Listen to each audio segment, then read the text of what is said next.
Bismillahirrahmanirrahim. Assalamualaikum warahmatullahi wabarakatuh.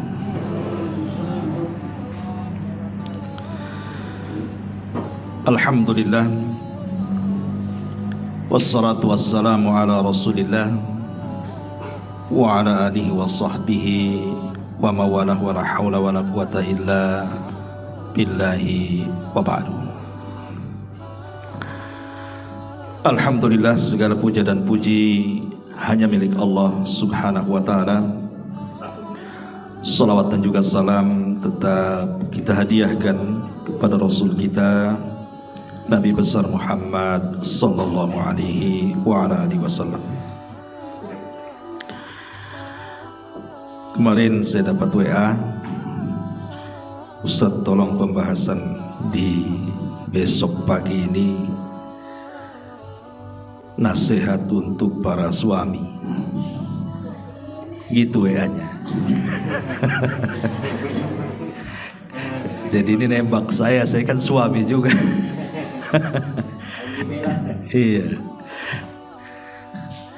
Iya, sebenarnya pembahasan ini pembahasan untuk orang yang sudah berumah tangga, dan pembahasan ini memang harus senantiasa diulang, karena kebanyakan para ustadz ini biasanya yang dihantam itu ibu-ibu, hak seorang istri kepada suami, tapi jarang pula kemudian bicara tentang dosa-dosa suami. Tentu ini nasihat bagi saya pribadi, karena saya juga seorang suami, dan juga para jamaah sekalian, sehingga pagi ini ibu cukup dengar saja. Jadi kajian fokus kepada bapak-bapak. Ma'asyiral muslimin wal muslimat rahimani wa rahimakumullah. Ayat yang sering dibaca kalau kita hadir di walimah al-arush, walimah nikah, biasanya ayat ini dibaca. Ayat apa itu? Surah 21 atau surah Ar-Rum ayat 21. Karena ini adalah asas orang berumah tangga. Allah Subhanahu wa ta'ala berfirman, "Wa min ayatihi an khalaqa lakum min anfusikum azwaja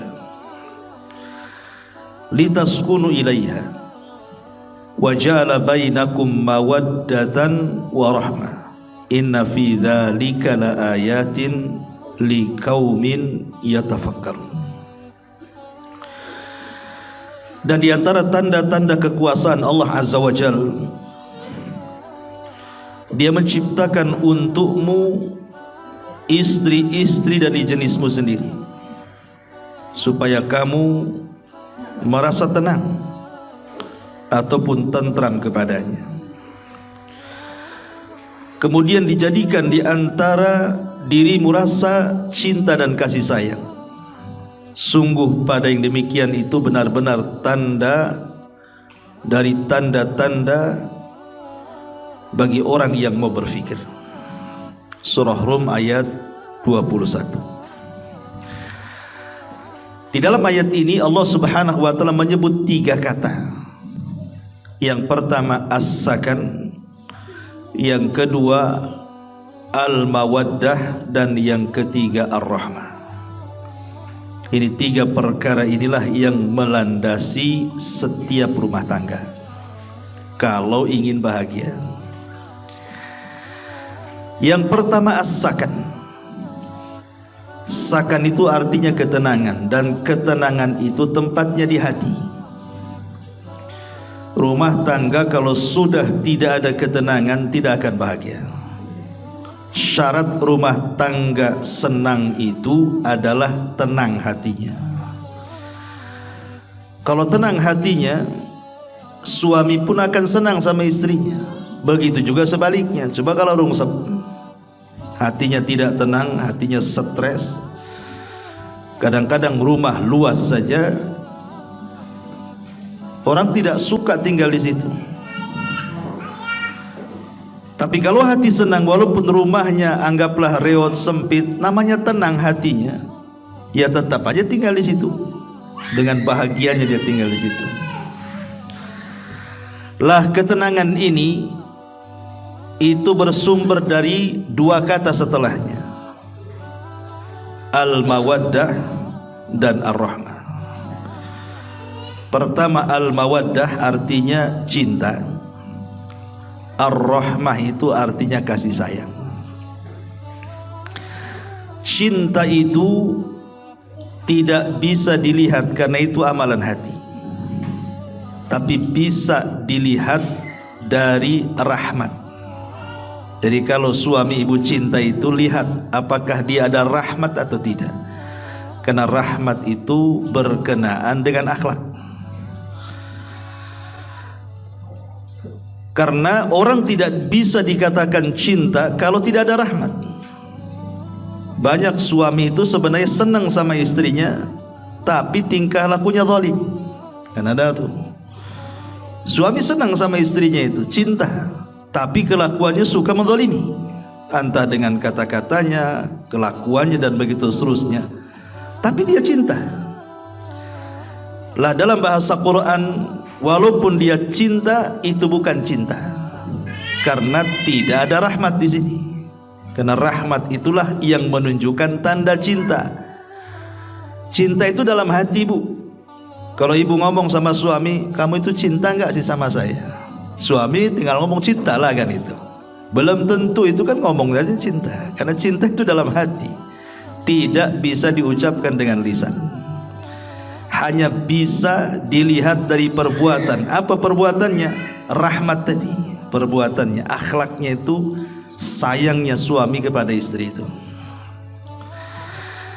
Ada juga yang mengatakan bahwa cinta ini karena melihat sudut pandang yang lain, sebagaimana rahmat juga melihat sudut pandang yang lainnya. Dan kalau seandainya salah satu dari keduanya hilang, maka minimalnya rahmat jangan sampai hilang. Cinta bisa hilang dengan lamanya waktu berumah tangga, itu bisa hilang tuh. Entah karena banyak masalah, entah karena mungkin dulunya ibu cantik sekarang kurang cantiknya gitu ya. Dulunya lembut sekarang hilang lembutnya, dulunya muda sekarang sudah tinggal rentanya gitu ya. Itu lama-lama bisa hilang tuh cinta tuh. Tapi kasih sayang tidak boleh hilang. Karena kasih sayang itu dilihat dari sudut pandang kelemahan. Jadi suami melihat kelemahan istri atau istri melihat kelemahan suami. Umpamanya suami melihat kelemahan istri, mungkin dia sedang sakit, mungkin dia sudah tua, sudah tidak cantik, sudah ini dan itu. Walaupun cintanya hilang, tapi karena kasihanlah. Kenapa nggak cari lagi? Kasihan. Itu bahasa kasihan itu yang menjadikan rumah tangga tetap langgeng itu. Tapi kalau sudah ada kasihan, nah itulah alamat tuh. Apalagi sudah tidak ada cinta, kasihan tak ada pula, ada masalah rumah tangga tuh. Ya. Itulah bahasa sakan mawaddah dan rahmat yang disebutkan oleh ahli tafsir. Taib, kita masuk pada pembahasan. Sebenarnya hak seorang suami kepada istri itu landasannya cuma satu ayat saja. Apa itu? Surah An-Nisa ayat 19. Allah Subhanahu wa taala mengatakan wa ashiruhunna bil ma'ruf. Pergaulilah istri-istri kalian dengan cara yang baik.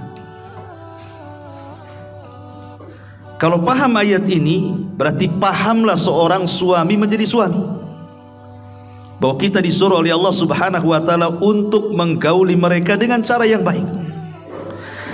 Makanya Nabi SAW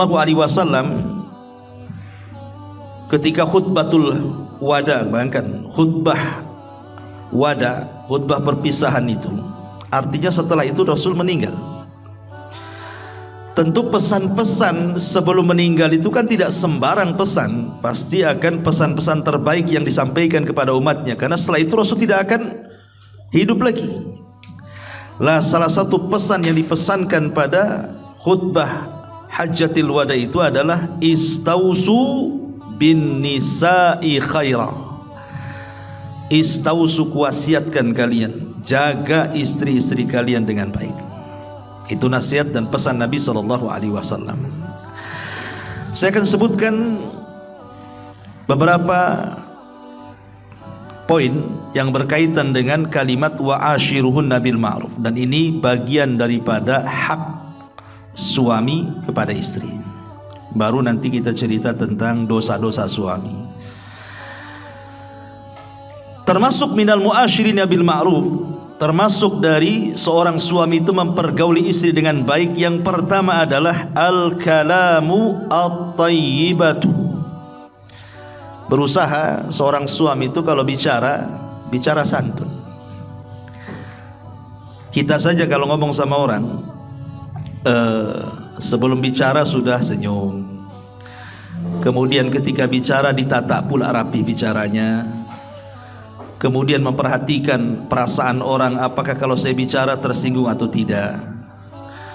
Kemudian juga betul-betul bahasanya itu halus, lembut, tidak melengking gitu ya, tidak melotot dan lain sebagainya. Itu orang yang diajak bicara senang tuh. Itu kepada orang lain kan itu. Apalagi kepada istri, ya tentu lebih senang lagi lah istri diperlakukan seperti itu. Karena hari-hari mereka sudah stres gitu ya, udah capek masak, capek ngepel, capek ngurus anak, udah capek. Kita buat capek pula dengan kata-kata kita. Kan itu namanya kuadrat capeknya Bu ya. Capek badan, capek pikiran. Bahasa ibu-ibu kalau badan bisa tidur selesai Ustaz. Tapi kalau pikiran capek, ditidurkan pun tak tidur-tidur katanya. Kan itu ya. Dan itu yang pertama. Dan ucapan yang baik ini kan sedekah. Kata Nabi SAW, al-kalimatut thayyibatu sadaqatun. Kalimat yang baik ini adalah sedekah. Kemudian yang kedua, an yajlisa ma'aha aktsar min ghairi. Kalau bisa seorang suami itu sesibuk apapun lah, sesibuk apapun, bekerja dimanapun, kalau ada waktu itu duduklah bersama keluarga, duduk sama istrinya, berkecengkrama, ngobrol, ngalul ngidul, dengerin aja lah istri itu cerita. Kadang istri itu kan kadang kalau cerita bisa diulang-ulang 1000 kali tuh. Kadang itu lagi, nggak apa-apa, dengerin aja, ya, nggak usah bosan-bosan, karena memang itulah memori dia di situ. Nah, kebanyakan termasuk aib bagi seorang suami itu, dia bisa berjam-jam loh ngobrol dengan kawan bisnisnya, dengan koleganya, dengan kawan baiknya, ke warung sana, ke warung sini, ngopi sana, ngopi sini, ngobrol sana, ngobrol sini. Bisa dia lama di situ, satu hari dia bisa dia. Tapi ya duduk sama istri tidak bisa pula dia. Nah, ini kan aib seperti ini ya. Makanya kalau bisa diluangkan waktu, entah seminggu sekali itu ngobrol di mana, duduk di mana, ngajak makan kemana, kan enak tuh kan. Nah ini juga termasuk minal mu'ashirin bil ma'ruf. Kemudian yang ketiga, an yatazayyana laha. Yatazayyana laha. Seorang suami pun harus tampil tampan lah. Masa suruh istri saja yang cantik. Kadang ada seorang suami itu kan tidak perlu dengan penampilan tuh. Kadang-kadang pakai kaos itu seminggu baru ganti. Kan masalah tuh ya.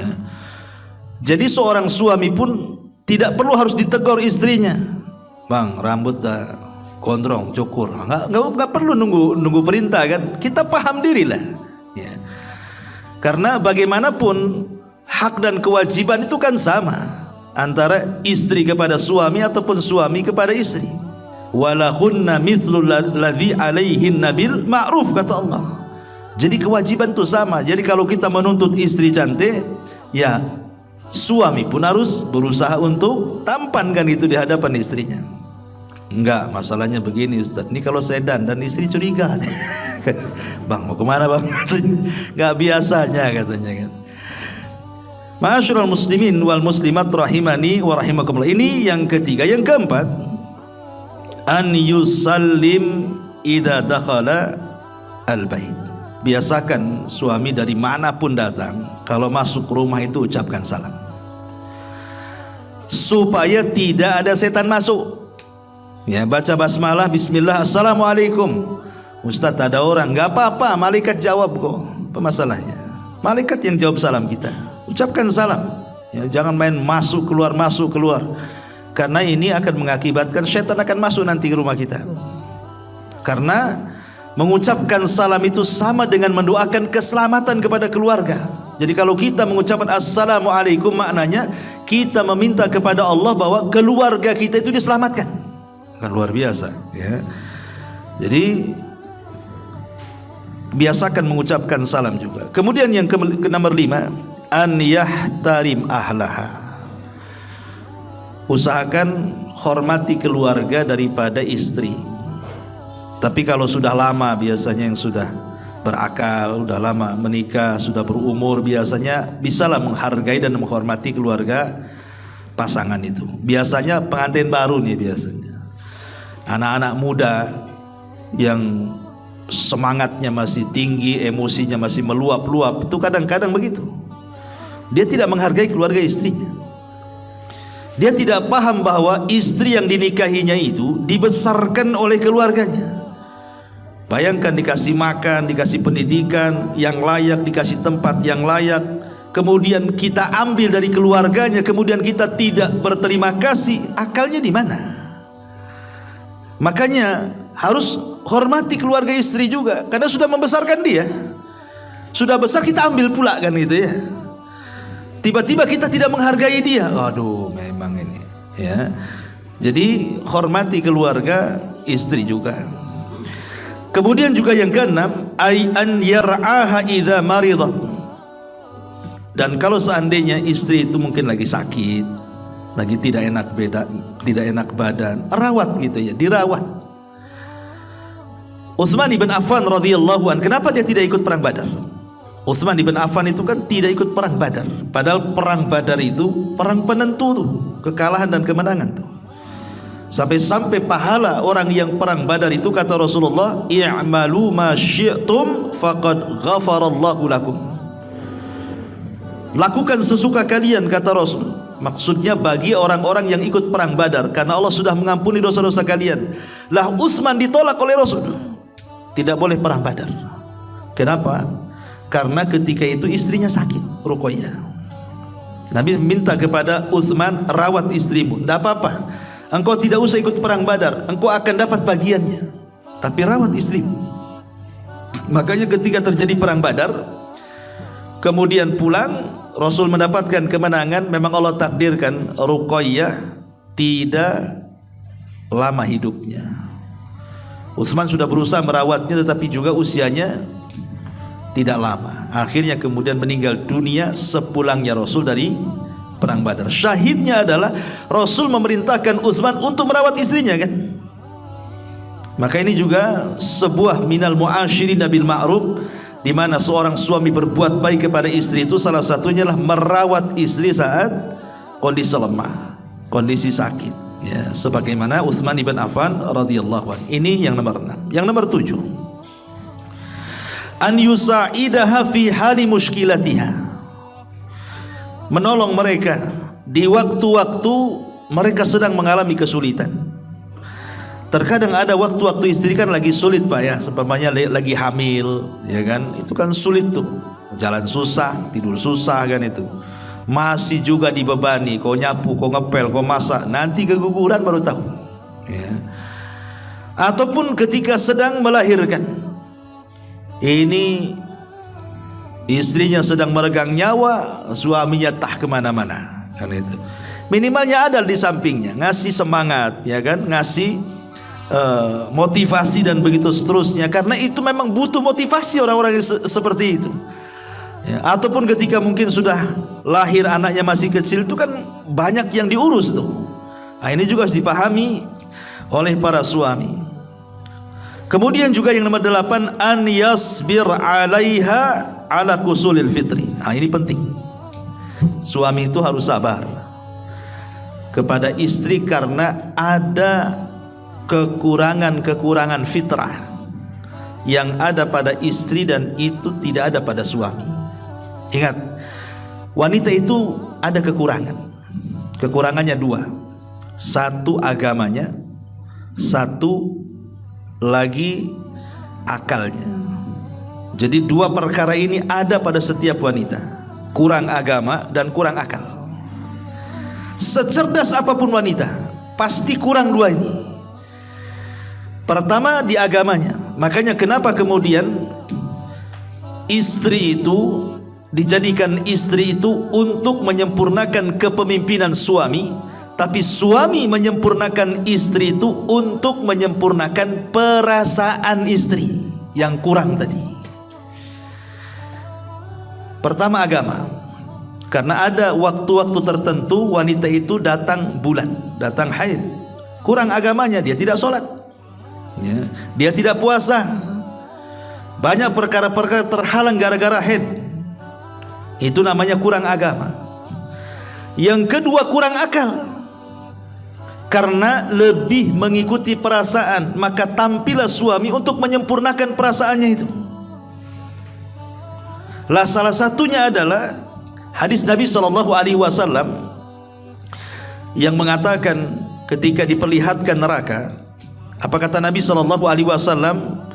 Ra'aitun nar fa idza aktsaru ahlihan nisa. Diperlihatkan kepadaku api neraka, rupanya penduduknya kebanyakan perempuan tuh.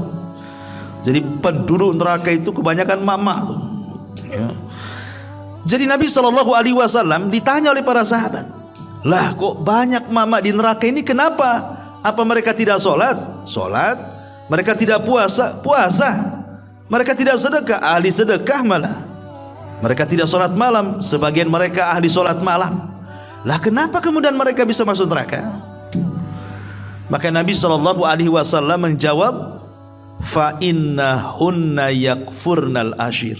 Dosanya satu, karena banyak istri itu yang kufur kepada suami. Apa bentuk kufurnya? Apabila seorang suami itu sudah berbuat baik walaupun sepanjang hayatnya, dia berbuat baik sama istrinya, tidak pernah berbuat jahat. Tiba-tiba satulah suami itu melakukan kejahatan, maka yang dipikir yang satu kejahatannya, yang seumur hidup kebaikan itu lupa itu di kepalanya. Dan dia katakan, engkau belum pernah berbuat baik sedikit pun. Itulah istri, ya Bu ya. Coba bayangkan, suami sudah kerja capek, udah kasih rumah, kasih nafkah, kasih sayang, sekali berbuat salah, apa kata istri?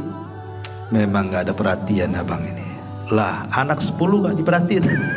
Di sekolah kena tinggi-tinggi, dia bilang gak ada perhatian. Nah, itulah kekurangannya lah. Karena suami tahu ini kekurangan istri, harus sabar. Harus sabar. Kalau tidak sabar jadi bukan hanya perang Ukraina Rusia saja, bisa masuk ke rumah tuh, ya. Jadi harus melihat, oh istri itu punya sisi-sisi kurang, fitrahnya itu kurang di situ. Jadi kalau dia ngomong begitu, ya biarkan saja. Memang itu sisi kekurangannya di situ. Nggak usah ditanggapi. Kalau istri, abang ini gak ada perhatian, kurang sayang, kurang ini, biarin saja. Masuk telinga kanan, kalau bisa jangan masuk keluar dari telinga kiri, pentalkan lagi. Pentalkan aja. Dan itu memang kekurangan dia di situ. Ya, makanya harus sabar di sini ya. Makanya ini yang ke-8, an yasbir alaiha, sabar menghadapi istri karena ada kusurul fitri, ada kekurangan fitrah wanita itu. Ya, ini juga yang ke-8. Kemudian yang ke-9, an yaj'alaha tash'uru bil aman. Ini juga tidak kalah pentingnya. Hendaklah seorang suami itu harus menjadi orang yang bisa memberikan keamanan kepada pasangannya. Jadi suami itu harus memberikan keamanan kepada pasangannya. Karena banyak orang yang berumah tangga itu istri dalam tekanan, istri itu dalam ketakutan. Karena sedikit-sedikit suami mengancam dia, ku ceraikan kamu, aku kawin lagi, awas kamu, keluar kamu, macam-macam kan. Kalau ada masalah sedikit itu aja yang keluar tuh, ku pukul kamu, macam-macam. Itu bukan seorang suami. Suami itu harus memberikan keamanan, ya. Bagaimana istri itu merasa aman di rumahnya dengan adanya kita. Karena siapa lagi yang diharapkan istri dalam rumah itu? Dia hanya bersandar kepada kita. Dia merasa hilang takutnya itu karena ada kita. Lalu kita pula nakut-nakuti dia. Cemana pula ini? Jadi jangan sampai menakut-nakuti istri dengan cara seperti itu. Karena banyak sekali masalah sedikit itu pula ancamannya. Awas ya kamu, ya, macam-macam. Ini juga yang nomor ke-9. Yang nomor 10, an yamna min maksiatillah wa yusibit taqwa. Tetap seorang suami ini kewajiban penting juga. Cegah istri itu jangan sampai maksiat. Ini enggak, suami malah ikut-ikut maksiat pula sama istri. Istri baru pulang dari tetangga, kemudian cerita ghibah di tetangga. Suami pula ngompori, itu si Anu ikut enggak tuh katanya. Ngomong apa dia? Kok makin asik rasanya? Ceritakanlah kan itu. Ini kan kurang ajar namanya. Harusnya dilarang, tidak boleh. Kalau kau ke situ masih juga gibah, nggak usah ke situ. Harusnya begitu tegas suami itu. Kemudian juga berwasiat dengan takwa. Berwasiat dengan takwa artinya perbaiki istri itu karena dia adalah wasilah menuju surga. Siapa lagi coba yang bisa dekat dengan kita kecuali istri kita? Tidak ada orang lain. Kalau kita sakit pun, orang teman lah sebaik-baik teman sama kita tuh. Kalau kita sakit, berapalah dia berziarah sama kita tuh, ngunjungi kita itu, nemeni kita. Nggak ada yang nemeni, paling istri juga, nggak ada lagi, ya. Kemudian juga yang nomor 11, an yuhsina dzan ilaiha. Berusaha untuk berhusnudzan, tidak boleh buruk sangka kepada istri. Karena ada seorang suami itu mungkin saking cemburunya kepada istri, itu kadang-kadang macam-macam tuh, ya. Kadang-kadang ya kayak malaikat raqib atid juga tuh. Jadi perhatikan istrinya kemana pergi, sama siapa, ngapain. Ya kita tidak meragukan ada istri yang kurang ajar, ada banyak kan itu. Nggak di sini, di sana kan itu. Jadi ada istri-istri yang memang sengaja mereka selingkuh itu karena juga gaya hidup.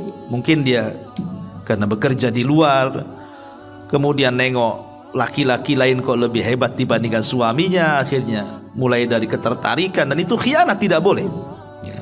Kita tidak syak lagi ada wanita-wanita seperti itu.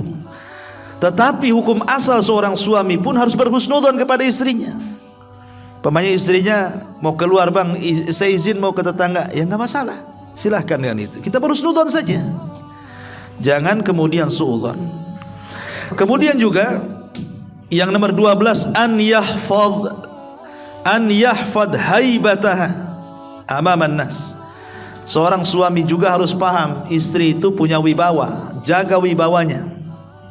Terkadang ada seorang suami itu yang tidak pernah menjaga wibawa istrinya, marah di depan orang. Ini kan lagi makan di warung makan, tiba-tiba emosi sedikit, marah pula ditumpahkan di situ. Loh, manusia melihat dia. Sekarang zaman medsos, akhirnya ada yang moto kan itu ya, viral jadinya tuh. Ini kan masalah ini. Jadi tetap berusaha untuk menjaga haibah. Haibah itu maksudnya kemuliaan seorang istri, baik di depan anak, di depan keluarga, di depan manusia. Tetap kalau marah itu jangan kemudian menjatuhkan karakternya. Ada sisi-sisi haibah yang harus dijaga oleh seorang suami. Kemudian juga yang nomor 13, an yu'amal atau an yu'amila alla yu'amila kal amati awil khadimati. Jangan sampai seorang suami itu memperlakukan istri seperti budak ataupun seperti pembantu. Dia istri kita, ya, bukan pembantu kita, bukan pula dia budak kita. Dia istri kita. Dia pakaian kita sebagaimana kita juga pakaian dia. Jadi jangan kemudian membebankan sesuatu yang dia tidak sanggup dibebankan, kita bebankan pula sama dia. Pamannya, ini rumah bocor kok nggak naik tuh, benerin atap tuh. Gimana cerita? Istri suruh naik ke atap, suruh pasang itu spandek itu, atau nempel yang bocor, itu kan bukan tugasnya istri. Ya, itu tidak mampu lah. Itu tugasnya laki-laki. Jadi ada tugas-tugas yang tidak bisa dilakukan istri, jangan pula kemudian dibebankan sama dia. karena dia bukan pembantu, bukan tukang, bukan apa-apa kan itu. Kemudian juga yang nomor 14, an-nafaqatul wajibah. Nah ini yang jelas ya, tetap memberikan nafkah, dan nafkah itu ada 4 perkara. Pertama makan, kemudian makan minum, ya, kemudian juga tempat tinggal, kemudian pakaian dan obat-obatan. Ini namanya nafkah wajib. Ya, ngasih makan, ngasih minum wajib. Ngasih pakaian wajib. Ngasih tempat tinggal wajib, dan ngasih obat-obatan kalau dia sakit, bawa ke dokter, belikan apotek, itu semua wajib. Ini nafkah wajib. Tidak boleh bagi seorang suami untuk tidak melakukannya. Dan sekarang terbalik dunia ini. Suaminya di rumah, istrinya suruh keluar negeri, ya kan, suruh jadi pembantu lah, jadi kerja. Ini apa ini? Gak punya malu suami yang seperti ini. Karena bukan tugas dia mencari nafkah, tugas kita selaku laki-laki yang mencari nafkah. Aib seorang suami itu, dia tinggal di rumah, istrinya bekerja, nggak ada rujulahnya kata orang Arab itu. Kelaki-lakiannya lo nggak ada. Bagusnya kalau suami di rumah, istri yang kerja, bu, kasih daster bu, ya. Kasih daster, kasih jilbab, pakai bang. Kau ini bukan laki-laki gitu ya, kau ini perempuan. Ya. Ini juga yang nomor 14. Yang nomor 15, an yusakkinaha bil baitil laik. Hendaklah seorang suami pun harus memberikan tempat yang layak, ya. Tidak harus rumah sendiri gitu ya. Ya minimal sewalah, tapi yang layak gitu. Jangan asal-asalan. Jangan kemudian kita sewa kebun, beli tenda di situ. Itu mau kemah namanya. Yang layak kasih tempat tinggal itu. Yang layak, bukan yang tidak layak. Ini juga termasuk muasyarah bil ma'ruf. Kemudian yang nomor berapa ini? Nomor 16. An yudhahikaha. Hendaklah juga seorang suami itu harus pandai mencandai, tertawa. Loh, kita bisa tertawa di depan kawan-kawan. Kadang-kadang terbahak-bahak, kadang 1 kilo kedengaran ketawa kita ini. Tapi kalau pulang ke rumah, diam. Tidak ada bicara, tidak ada senyum, tidak bisa buat tertawa keluarga. Ini aneh orang kayak gini. Ini namanya memutarbalikan ini, ya, memutarbalikan hak dan kewajiban. Kemudian juga yang nomor 17, an yasma'a ra'yaha wa illam ya'khudha. Berusaha untuk mendengar pendapatnya walaupun tidak suka dengan pendapatnya. Pemanya rapat sama istri, gimana? Dengerin aja lah, ya. Walaupun kita nggak ngambil pendapatnya, tapi hargai pendapatnya. Kan kebanyakan suami ini kalau ngajak rapat sama istri, ya, nanti sudah kesepakatan tuh, nanti suami yang melanggar kan itu bu ya. Gimana bang ini? Kita ada sepakat kok untuk tidak sepakat pula katanya. Gitu ya.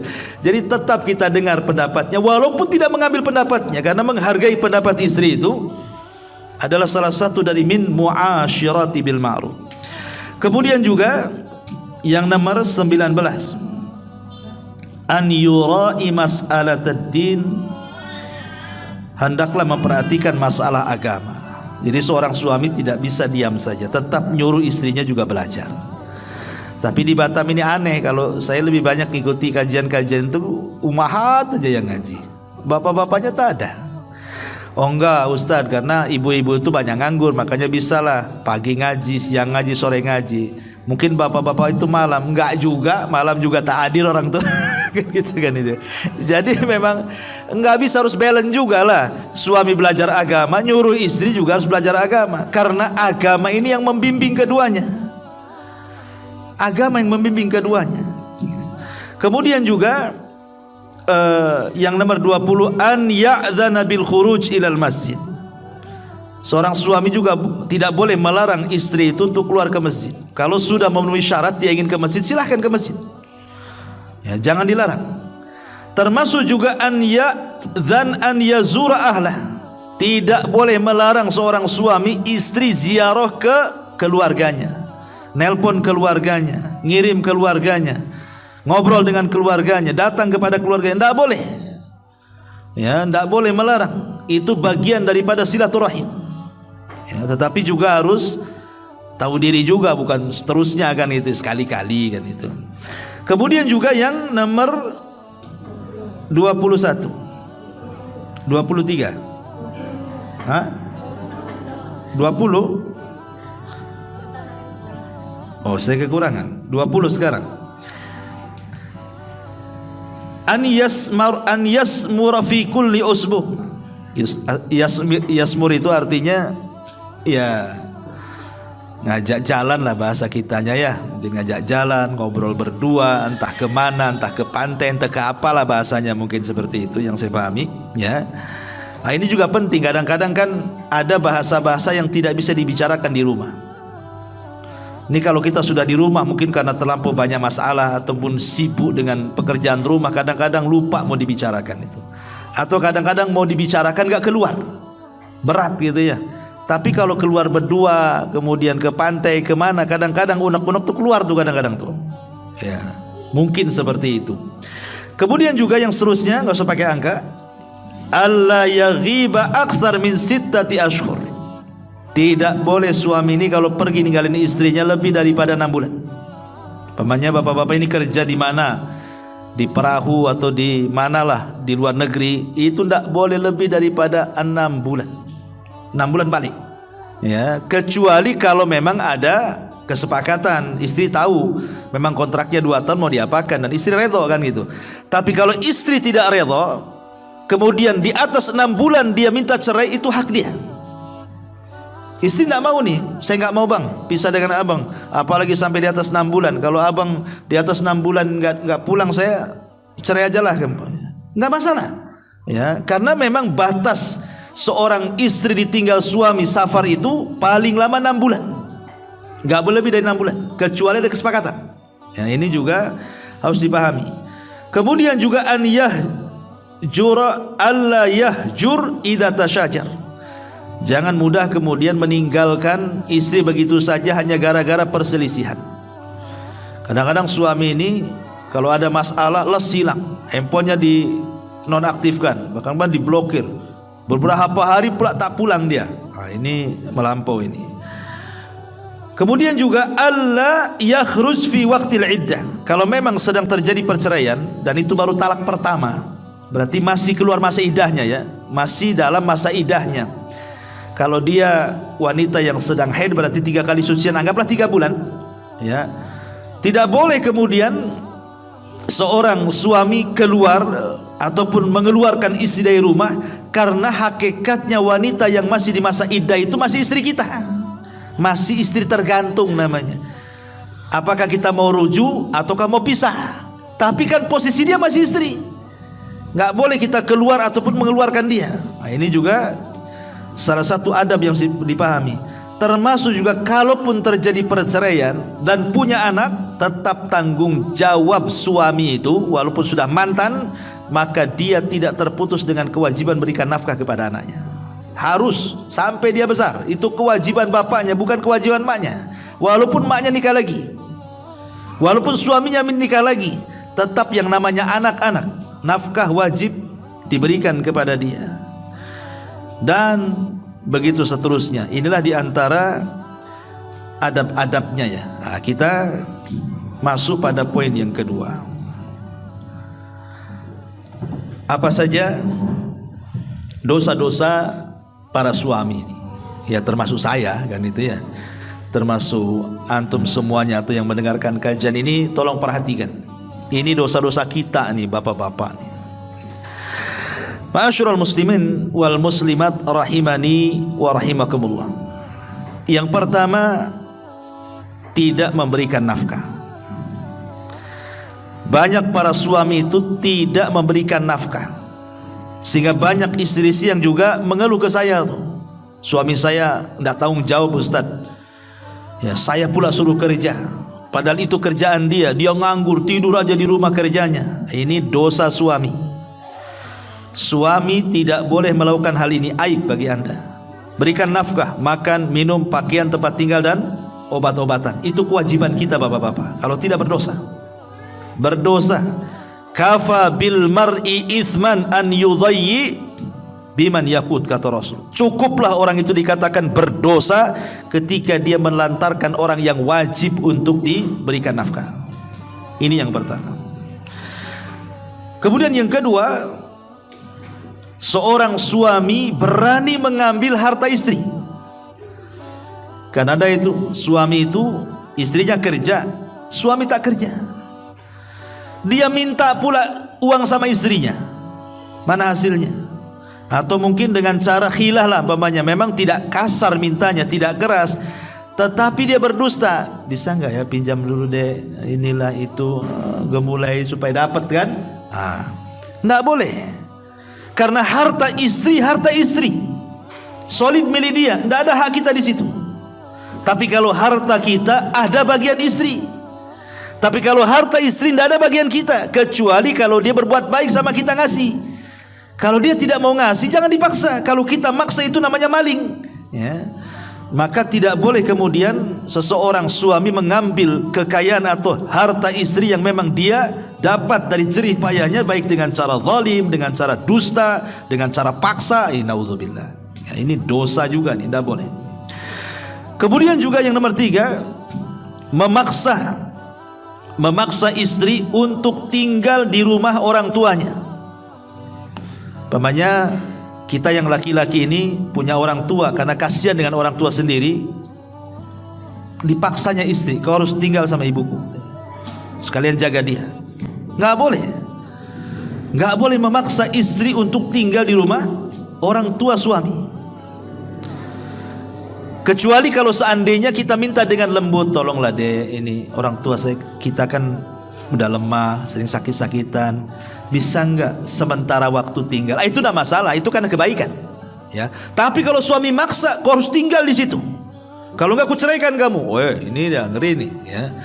Ini bukan kewajiban, karena kewajiban kita selaku suami itu bukan hanya kepada orang tua, tapi juga ada kewajiban kepada istri memberikan tempat tinggal, memberikan kekuasaan di situ, kamarnya sendiri, dapurnya sendiri, ruang makannya sendiri, dan tidak ada orang yang berusaha untuk menyaingi di situ. Sebab kalau tinggal dengan orang tua itu banyak masalah biasanya. Maka ini sebuah kesalahan suami memaksa istrinya tinggal di rumah orang tuanya. Ingat, istri itu kalaupun bantu orang tua itu karena dia berbuat baik kepada kita suami, bukan kewajiban dia. Karena dia ingin berbuat baik kepada kita, makanya dia baik pada orang tua kita. Jadi itu hanya tabarruk saja, sifatnya berbuat baik saja. Ma'asyiral muslimin yang dimuliakan Allah azza. Atau lebih parah daripada itu, dipaksanya bantu saudaranya. Ini lebih parah lagi, yang sama orang tuanya saja enggak, ini sama saudaranya. Dipaksa supaya umpamanya mencucikan pakaian saudaranya, merawat rumah saudaranya, enggak ada kewajiban. Ya, enggak boleh seorang suami kemudian meminta kepada istri untuk membantu keluarganya, enggak ada kewajiban sama sekali. Kalaupun memang mau bantu, ya hanya berbuat baik saja. Ya. Kemudian juga kesalahan berikutnya adalah mudah menceraikan istri tanpa sebab. Entah karena sudah ada perempuan lain, atau entah karena masalah apa gitu kan, udah nggak suka dengan istri langsung main cerai-cerai gitu. Maka tidak boleh seseorang itu kemudian seorang suami asal menceraikan istri tanpa sebab atau menakut-nakuti untuk diceraikan tanpa sebab.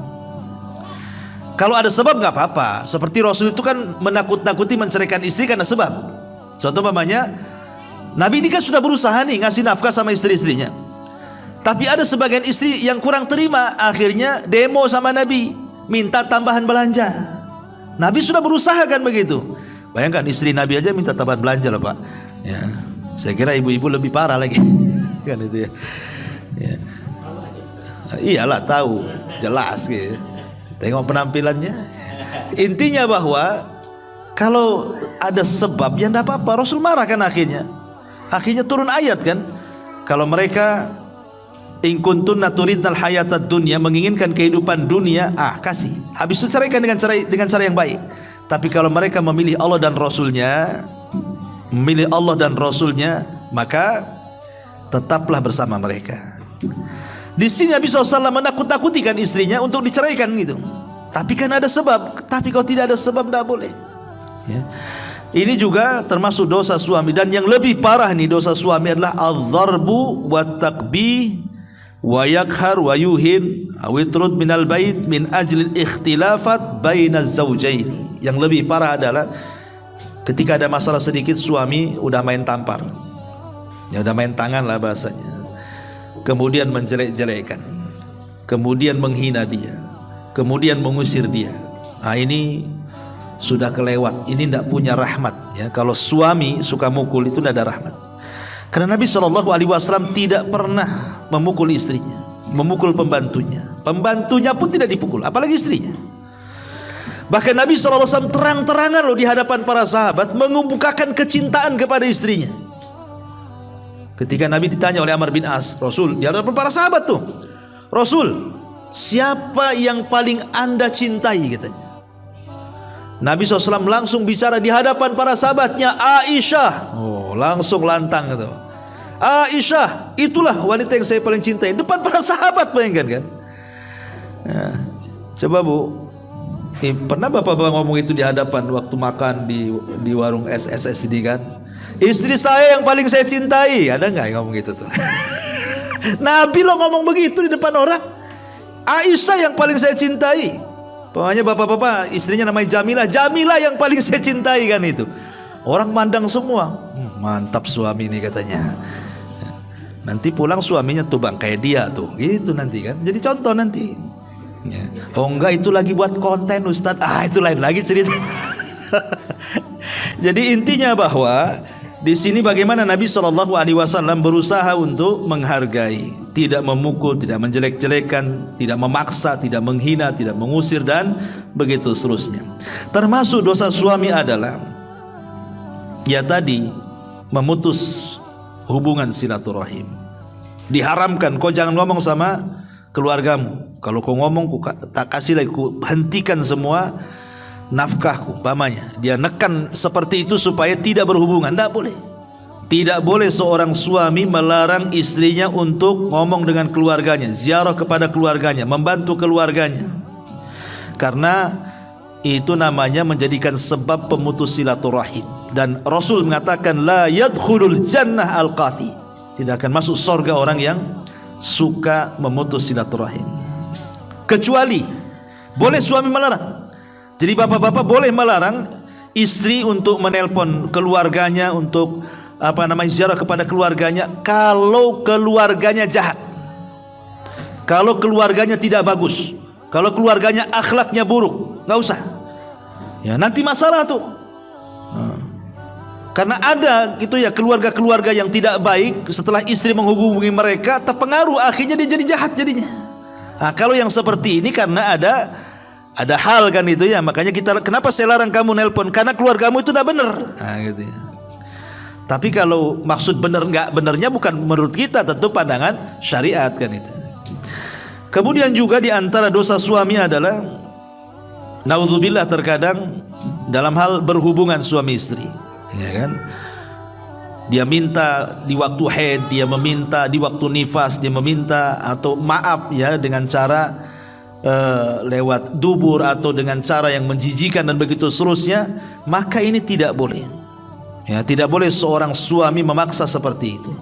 Karena bagaimanapun dosa besar. Ya. Termasuk juga tidak boleh menceritakan soal rumah tangga sebagaimana istri tidak menceritakan suami, begitu juga sebaliknya. Tidak boleh. Macam mana istrimu ya? Istriku kok kayak gini ya? Nggak boleh itu. Ya kan banyak tuh, terutama orang-orang awam. Saya kalau kadang-kadang di tempat kerja tukang-tukang ini kadang-kadang saya dengar juga tuh. Aduh istriku payah katanya. Istrimu macam mana? Lah sesama istri curhat tuh. Rupanya bapak-bapak juga ada yang suka curhat tuh rupanya. Saya pikir mak-mak aja yang kayak gitu tuh.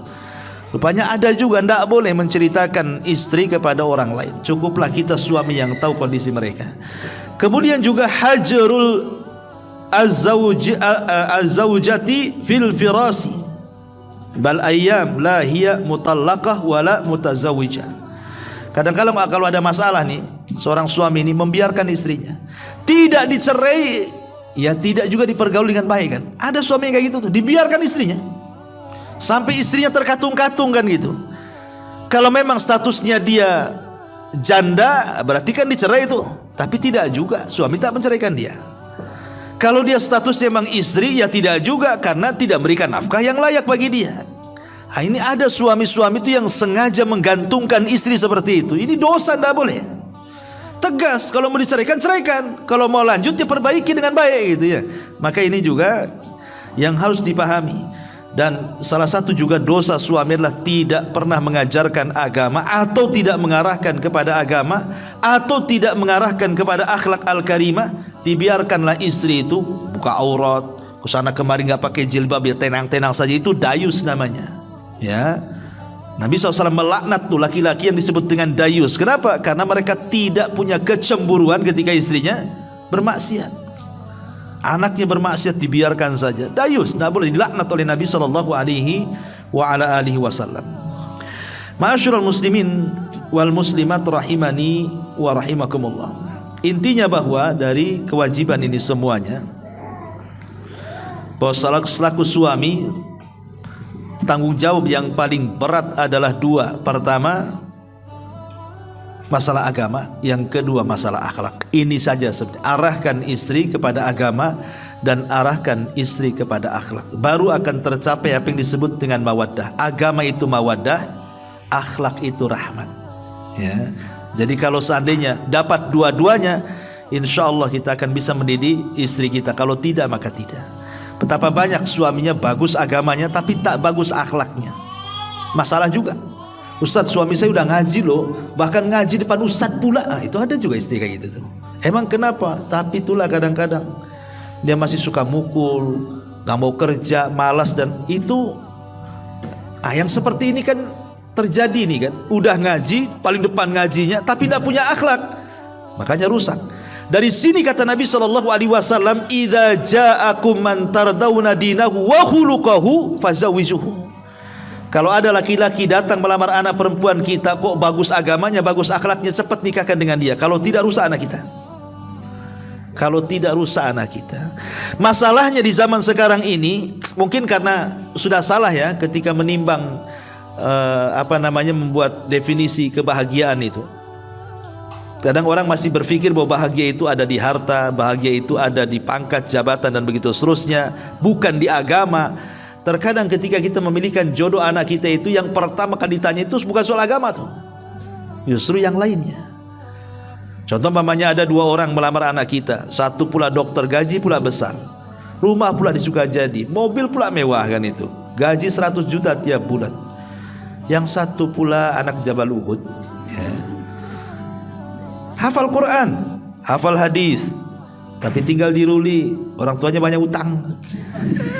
Umpamanya anaknya pula melamar kita, kadang-kadang pikir, yang ini aja lah bang, katanya. Yang mana yang ini? Yang itu tuh, yang mobilnya bagus tuh, katanya.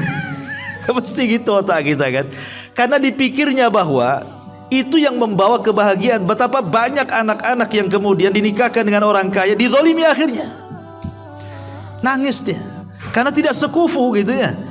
Tapi betapa banyak orang-orang yang dinikahkan dengan yang sesama agamanya, maksudnya kekuatan agamanya sama, kecerdasan agamanya sama, alhamdulillah dapat bahagia. Dan ini juga mempengaruhi keturunan masalahnya. Oke lah, umpamanya saya lihat anak kita bahagia karena suaminya kerjanya bagus, orang kaya, belum tentu turunannya bagus. Apakah kita hanya mengharapkan anak kita saja? Tidak, kita kan juga mengharapkan keturunan, cucu kita, cicit kita, cucu cicitnya sampai ke bawah ya. Karena itulah yang mempengaruhi doa-doa mereka yang sampai kepada kita nanti kalau kita sudah jadi kakek, jadi buyut tuh kita butuh dengan mereka.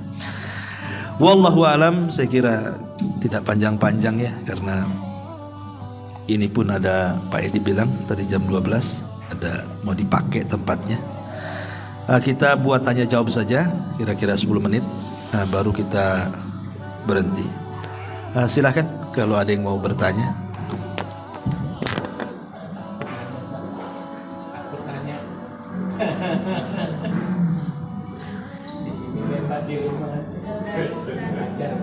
Mana? Boleh? Ini pakai mic biar dengar. Pakai mic, Bu. Biar bapaknya tahu.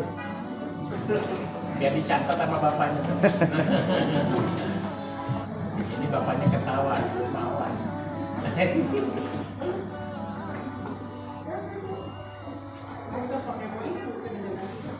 Pakai mic lah biar dengar.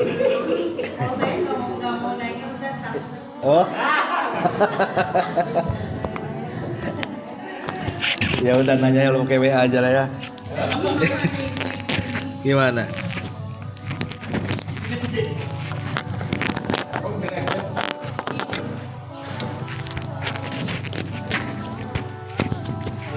Iya, ngomong aja.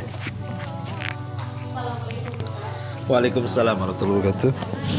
Ingin menanyakan salah satu yang tadi Ustaz katakan bahwa wanita banyak di neraka. Yang Anda tanyakan bagaimana salah satunya dan jabatan tadi yang Anda tanyakan begini Ustaz. Seseorang wanita itu ada beberapa poin pernah berbuat katakan ke suami, tetapi ketika itu dia benar-benar fakir ilmu seperti itu Ustaz.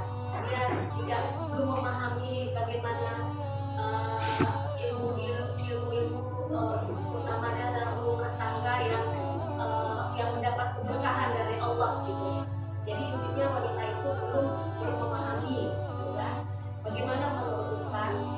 Terus yang kedua Ustaz, bagaimana jika seorang suami tidak memberikan nafkah ketika dia lagi umur sakit gitu Ustaz? Bagaimana menurut pendapat Ustaz? Iya. Ustaz? Iya, alhamdulillah. Pertama, sebenarnya dengan dunia medsos sekarang yang mudah diakses, pun kajian-kajian juga banyak gitu ya. Tidak ada udzur orang itu tidak belajar agama sebenarnya. Karena Quran sudah dicetak di mana-mana, hadis dicetak di mana-mana, karya ulama sudah diterjemahkan di mana-mana, siaran-siaran televisi, YouTube semua sudah banyak gitu ya.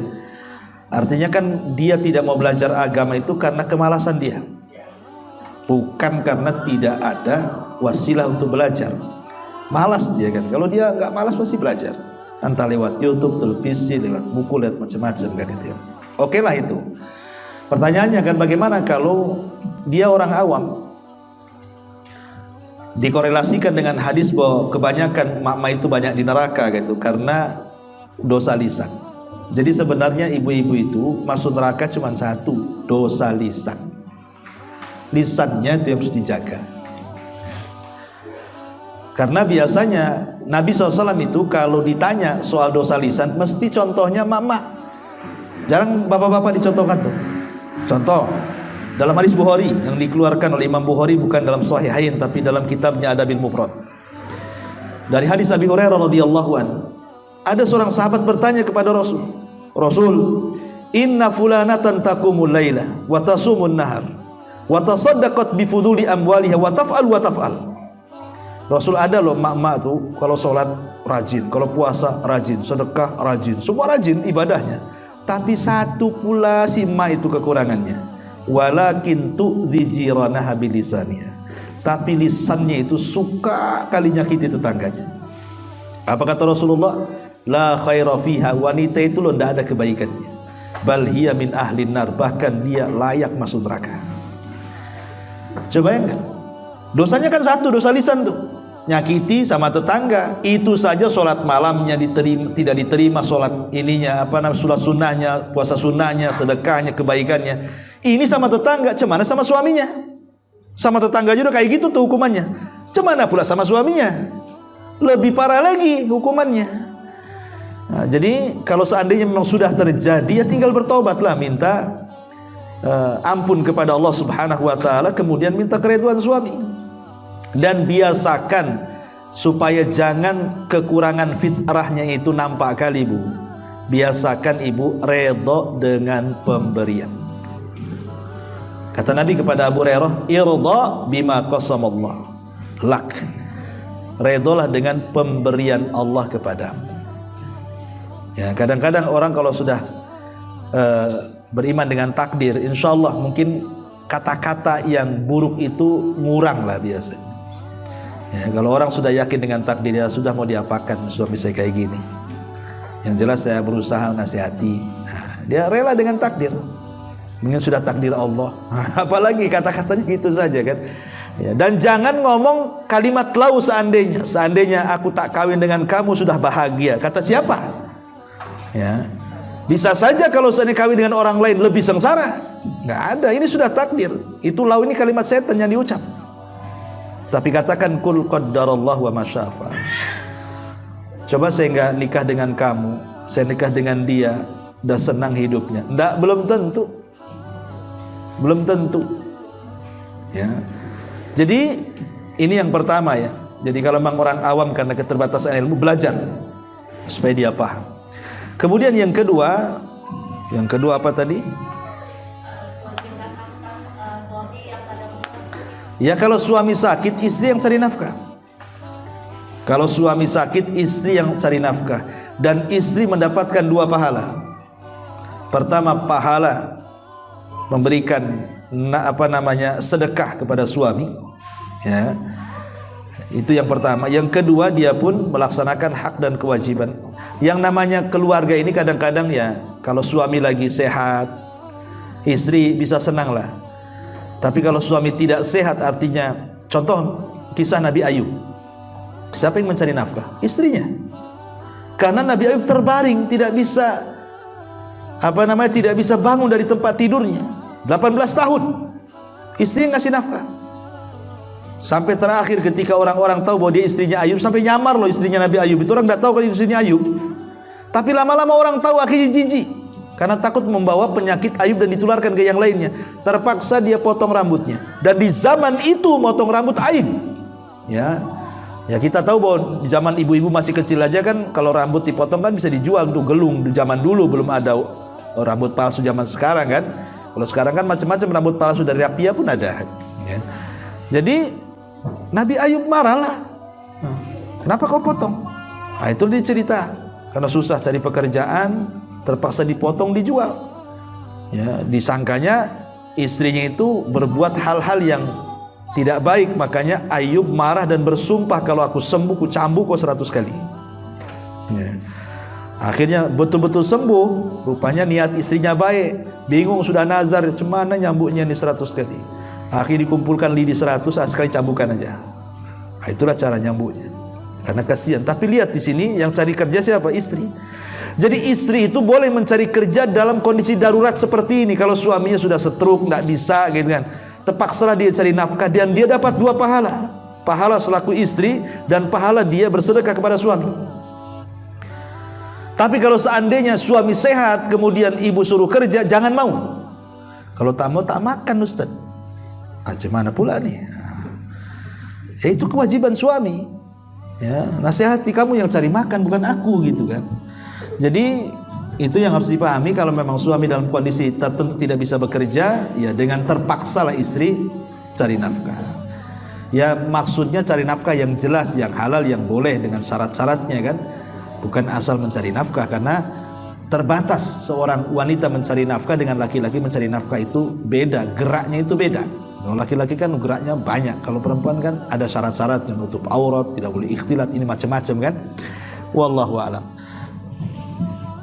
Iya, saya kira cukup. Subhanallah bihamdika, asyhadu an la ilaha illa anta, astaghfiruka wa atubu ilaik. Allahu ta'ala alam. Assalamualaikum warahmatullahi wabarakatuh.